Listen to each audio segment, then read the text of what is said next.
రాకాలోకంకి స్వాగతం. ఈ కంటెంట్ మీకు నచ్చినట్టయితే లైక్ చేయండి, మీ బంధుమిత్రులకి షేర్ చేయండి. ఇప్పటివరకు సబ్స్క్రైబ్ చేసుకోకపోతే సబ్స్క్రైబ్ బటన్ని నొక్కండి, అదేవిధంగా బెల్ ఐకాన్ని కూడా నొక్కండి.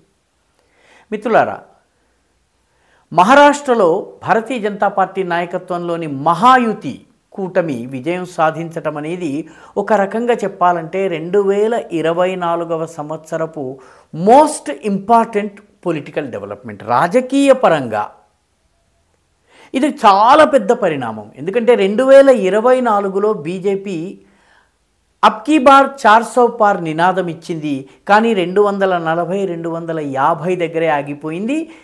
ఎన్డీఏ కూటమి కూడా పూర్తి మెజారిటీ మార్కుని సాధించలేకపోయింది. రెండు పార్టీల సహకారం, అటు నితీష్ కుమార్ ఇటు తెలుగుదేశం, ఈ రెండు పార్టీల సహకారంతో మాత్రమే ప్రభుత్వం ఏర్పాటయ్యేటటువంటి పరిస్థితి వచ్చింది. దాంతో మోదీ హవా తగ్గిపోయింది, బీజేపీ ప్రభావము తగ్గిపోతున్నాయి. ఇలా రకరకాల కథనాలు ప్రారంభమైనాయి. మొత్తము దేశంలో ఉన్నటువంటి పొలిటికల్ డిస్కోర్స్, రాజకీయ చర్చ ఏదైతే ఉందో అది పూర్తిగా మారిపోయింది. దాని స్వభావాలు మారిపోయినాయి. ఆ తరువాత హర్యానా అసెంబ్లీ ఎన్నికల్లో బీజేపీ గెలవడం అనేది ఒక పెద్ద మార్పు. అయితే హర్యానా చిన్న రాష్ట్రం, ఢిల్లీకి దగ్గరగా ఉన్నటువంటి రాష్ట్రము, చాలా చిన్న రాష్ట్రము, ఒక 80-90 అసెంబ్లీ సీట్లు మాత్రమే ఉన్న రాష్ట్రము. అయినప్పటికీ కూడాను ఓటమి తప్పదు అనుకున్నటువంటి వాతావరణం నుంచి బీజేపీ పుంజుకుని 10 సంవత్సరాలు పరిపాలించిన తరువాత కూడాను యాంటీ ఇన్కంబెన్సీ, ప్రభుత్వ వ్యతిరేకత ఉంటుందని భావించినప్పటికీ దాన్ని అధిగమించగలిగింది, విజయం సాధించగలిగింది. ఒక రకంగా హర్యానా కథనాన్ని మార్చింది. అయితే ఎన్డీఏ కూటమికి కానీ బీజేపీకి కానీ కథనాన్ని మార్చడంతో సరిపోదు. ఈ మార్పుకి ఒక వేగాన్ని, ఒక దశను, ఒక దిశను ఇవ్వవలసిన అవసరం ఉంది. అది మహారాష్ట్ర ఎన్నికల ఫలితాల ద్వారా లభించింది. ఎందుకంటే మహారాష్ట్ర దేశంలోని పెద్ద రాష్ట్రాల్లో ఒకటి, భౌగోళికంగాను పెద్ద రాష్ట్రము, జనాభా పరంగా కూడా పెద్ద రాష్ట్రము. బెంగాల్, తమిళనాడు, కర్ణాటక, ఉత్తరప్రదేశ్, రాజస్థాన్, మధ్యప్రదేశ్, అదేవిధంగా మహారాష్ట్ర, ఇవి ప్రస్తుతము దేశంలో ఉన్నటువంటి పెద్ద రాష్ట్రాల్లో ఒకటి. బహుశా 288 అసెంబ్లీ స్థానాలతో ఇది కూడాను ఒక రకంగా బెంగాల్ తరువాత అతిపెద్ద రాష్ట్రముగా మహారాష్ట్ర ఉంది. దేశ ఆర్థిక రాజధాని కూడా ముంబై కూడా మహారాష్ట్రలో ఉంది. పారిశ్రామికంగా కూడాను మహారాష్ట్ర చాలా అభివృద్ధి చెందినటువంటి రాష్ట్రము, ఆర్థికంగా అభివృద్ధి చెందిన రాష్ట్రం. కాబట్టి ఈ రాష్ట్రంలో బీజేపీ గెలవడం చాలా అవసరం. కాబట్టి హర్యానా యొక్క విజయాన్ని, దాని కొనసాగింపుగా మహారాష్ట్ర గెలుపు చాలా అవసరము. కేవలం అంతేకాదు, మహారాష్ట్ర హర్యానా దగ్గర నుంచి ఈ దేశంలో ఒక కొత్త కథనం ప్రారంభమైంది. అదేంటంటే మతోన్మాదము వెర్రితలలు వేసింది. 1000 పడగలతోటి మొత్తము మతోన్మాదం ఈ దేశంలో విస్తరించింది. ఈ దేశంలో మాకు 10% రిజర్వేషన్ కావాలి, వక్ఫ్ బోర్డుకి అపరిమితమైన అధికారాలు ఉండాలి, మాకు రాజకీయంగా మాకు రిజర్వేషన్లు కావాలి, ఈ రకమైనటువంటి మతోన్మాదపరమైనటువంటి, మా పేరిట జిల్లాలు కావాలి, మా భాషను ప్రోత్సహించాలి, ఈ రకమైనటువంటి గొంతెమ్మ కోరికలు అనేకం కోరుతూ మతతత్వ శక్తులు పెచ్చరిల్లాయి.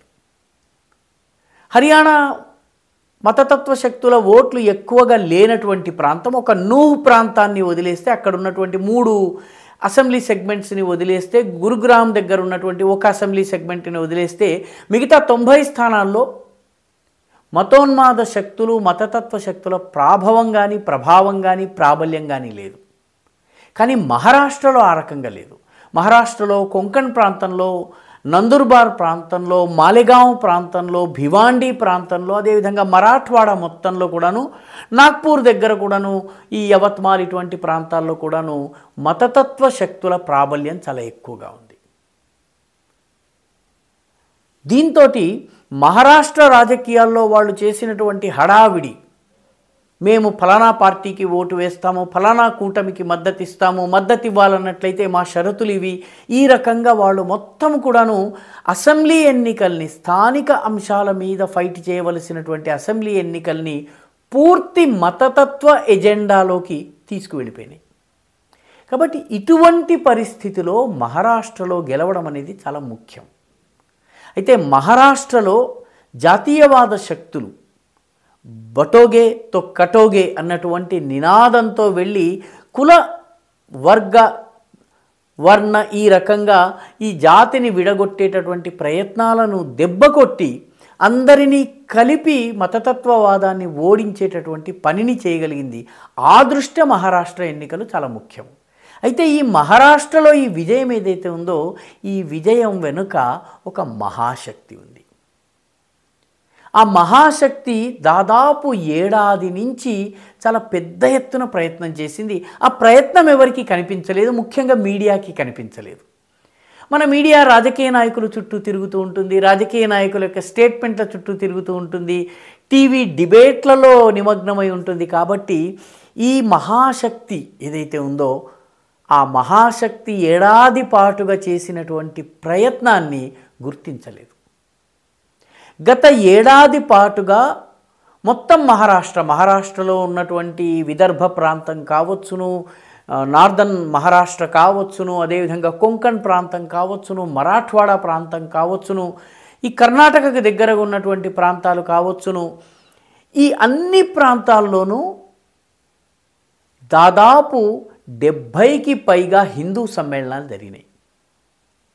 ఈ హిందూ సమ్మేళనాలు ఒక పార్టీ పేరిట కానీ, ఒక సంస్థ పేరిట కానీ, లేకపోతే ఒక ఆర్గనైజేషన్ పేరిట కానీ జరగలేదు. స్థానికంగా ఉన్నటువంటి హిందువులను ప్రోత్సహించటము, వాళ్ళు స్థానికంగా కమిటీలు ఏర్పాటు చేసుకోవడము, స్థానికంగా వనరుల్ని వసతుల్ని సమకూర్చుకోవడము, వీళ్ళు హిందూ సమ్మేళనాన్ని నిర్వహించటము. దాదాపు 60 నుంచి 70 వరకు విశాల హిందూ సమ్మేళనాలు మహారాష్ట్ర ప్రాంతం అంతా జరిగినాయి. ఎక్కడ కూడాను సహజంగాను మీడియా దృష్టికి ఇవి రాలేదు. కొన్ని సభల్లో అయితే 1,00,000 మందికి పైబడి ప్రజలు పాల్పంచుకున్నారు.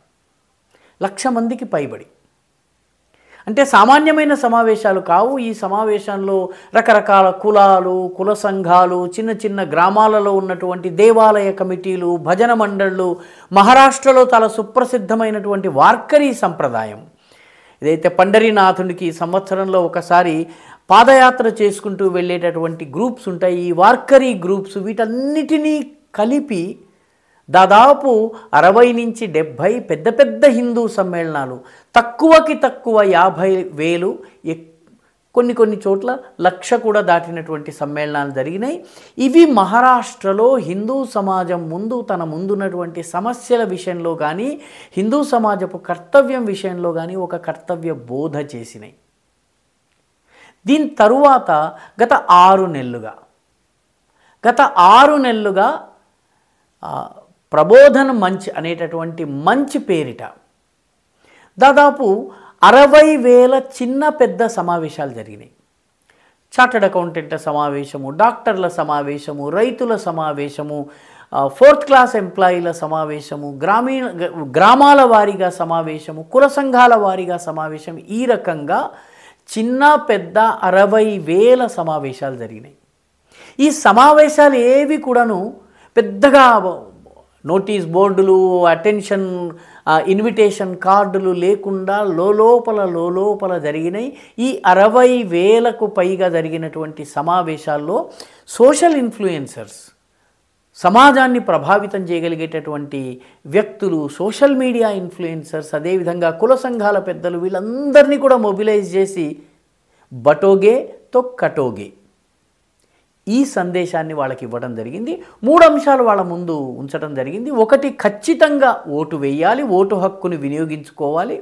రెండవది, ఎట్టి పరిస్థితుల్లో నోటాకి ఓటు వేయద్దు, ఎందుకంటే నోటాకి వేసిన ఓటు మురిగిపోతుంది. నోటాకి ఓటు వేసేవాడు సమాజంలో మార్పు కోరేవాడు, నిరాశ చెందినవాడు, కాబట్టి నోటాకు ఓటు వేయద్దు. మూడవది, మన ముందున్న సవాళ్ళు ఇవి, ఏ పార్టీకి వేయాలి, ఎలా ఓటు వేయాలన్నది నిర్ణయం ఎలా తీసుకోవాలని చెప్పి ఒక గైడెన్స్ ఇచ్చేటటువంటి లక్ష్యంతో ఈ 60,000కు పైబడి సమావేశాలు జరిగినాయి. ఒక్కొక్క సమావేశంలో 100 మంది హాజరయ్యారని భావించినప్పటికీ దాదాపు 60 లక్షలకు పైబడి ప్రజలు ఈ కార్యక్రమాల్లో పాల్గొన్నారు. ఒక్కొక్క వ్యక్తి 10 మందిని ప్రభావితం చేశారని భావించినప్పటికీ మనకి దాదాపు 6 కోట్ల మంది ఓటర్లను ఇండైరెక్ట్గా పార్టీలతో సంబంధం లేకుండా ఈ మహాశక్తి స్పృశించింది. ఇది ఎక్కడ కూడాను మీడియా అటెన్షన్, చాలామంది మీడియాలో ప్రచారం రావాలని కోరుకుంటారు, కానీ ప్రచారానికి దూరంగా ఈ పని జరిగింది. ఈ పని మొత్తము రాష్ట్రీయ స్వయం సేవక్ సంఘ్, దాని అనేక అనుబంధ జాతీయవాద సంస్థలు ఉన్నాయి. ఆ సంస్థలన్నీ కలిపి దాదాపు 60-65 సంస్థలు కలిపి ఈ పనిని గత 4-5 నెలలుగా చాలా ఉధృతంగా కొనసాగించినాయి. దీనిలో భాగంగా ఒక జనజాగరణ కార్యక్రమం కూడా జరిగింది. ఈ జనజాగరణ కార్యక్రమంలో పార్టీలతో సంబంధం లేకుండా, రాజకీయాలతో సంబంధం లేకుండా ఇంటింటికి వెళ్ళి కరపత్రాలు పంచి ఓటరుని మేల్కొల్పే పనిని చేశారు. దాదాపు దీని ద్వారా కనీసము ఒక 60-70 లక్షల కుటుంబానికి 3 ఓట్లు ఉన్నాయని చెప్పి మనం యావరేజ్గా లెక్కేసుకున్నట్లయితే ఎంతమంది ఓటర్లను స్పృశించడం జరిగిందో అర్థం చేసుకోండి. ఈ మహాప్రయత్నం ఏదైతే జరిగిందో మనకి బయట బీజేపీ కనిపిస్తుంది, లేకపోతే బయట మిగతా రాజకీయ నాయకులు వాళ్ళు అటెండ్ చేసేటటువంటి సంబోధించేటటువంటి ర్యాలీలు కనిపిస్తాయి, కానీ ఎక్కడ కూడా ప్రచారం కోరుకోకుండా తెర వెనుక ఉంటూ రాష్ట్రీయ స్వయం సేవక్ సంఘ్ ప్రేరణతో పనిచేసినటువంటి ఈ జాతీయవాద సంస్థలు చేసినటువంటి పని ప్రభావాన్ని చూపించింది. అందుకే కనిపించనటువంటి మహాశక్తి చూపించినటువంటి ప్రభావం వల్ల ఈసారి మహారాష్ట్రలో హిందూ సమాజం మేల్కొంది. ఇదే ప్రయత్నం జార్ఖండ్లో కూడా జరిగింది. అయితే జార్ఖండ్లో పరిస్థితి చాలా కాంప్లికేటెడ్. మహారాష్ట్రతో పోలిస్తే చాలా కాంప్లికేటెడ్ కావడము, ఉత్తర జార్ఖండ్ బిహేవియర్ వేరుగా ఉండడము, దక్షిణ జార్ఖండ్ బిహేవియర్ వేరుగా ఉండడము, గిరిజన ప్రాంతాలలో మిషనరీ వ్యవస్థ కానీ, బంగ్లాదేశీ చొరబాటుదారుల వ్యవస్థ కానీ, గిరిజనులను హిందూ సమాజం నుంచి వేరు చేసే సర్నా కోడ్ పేరు మీద వాళ్ళని దూరం చేసేటటువంటి ప్రయత్నం కానీ, ఈ 3 ఫలితాన్ని కనపరిచినాయి. వాటిని అధిగమించడానికి కావలసినటువంటి ప్రయత్నం జరిగినప్పటికీ కూడాను అధిగమించలేకపోవడం వల్ల జార్ఖండ్లో ఫలితం వేరుగా వచ్చి ఉండవచ్చును, కానీ ఇదే మహాశక్తి జార్ఖండ్లో కూడాను పనిచేసింది. పర్యవసానంగానే ఈరోజు జాతీయవాద శక్తుల యొక్క ఓటు పర్సంటేజ్ హయ్యెస్ట్. అధికారంలోకి వచ్చినటువంటి జార్ఖండ్ ముక్తి మోర్చా కన్నా కూడాను బీజేపీ ఓట్ల శాతం చాలా ఎక్కువ. దాని వెనుక ఈ మహాశక్తి పనిచేసింది. ఈ మహాశక్తి మహారాష్ట్రలో మహావిజయానికి బాటలు వేసింది. ఓటమిలోనూ నిరాశ చెందక ముందుకు సాగేటటువంటి ప్రేరణను జార్ఖండ్లో ఇచ్చింది. కాబట్టి ఈ మహాశక్తిని అధ్యయనం చేయడం చాలా అవసరం. రాజకీయ విశ్లేషణలు చేసేవాళ్ళు పైపైన కనిపించేవి కాకుండా ఈ కనిపించని మహాశక్తిని కూడా స్టడీ చేయవలసినటువంటి అవసరం ఉంది. ఈ వీడియో మీకు నచ్చినట్టయితే లైక్ చేయండి, షేర్ చేయండి, ఈ ఛానల్కు సబ్స్క్రైబ్ చేయండి. మీ అభిప్రాయాన్ని కమెంట్ల రూపంలో తప్పనిసరిగా పంపించండి.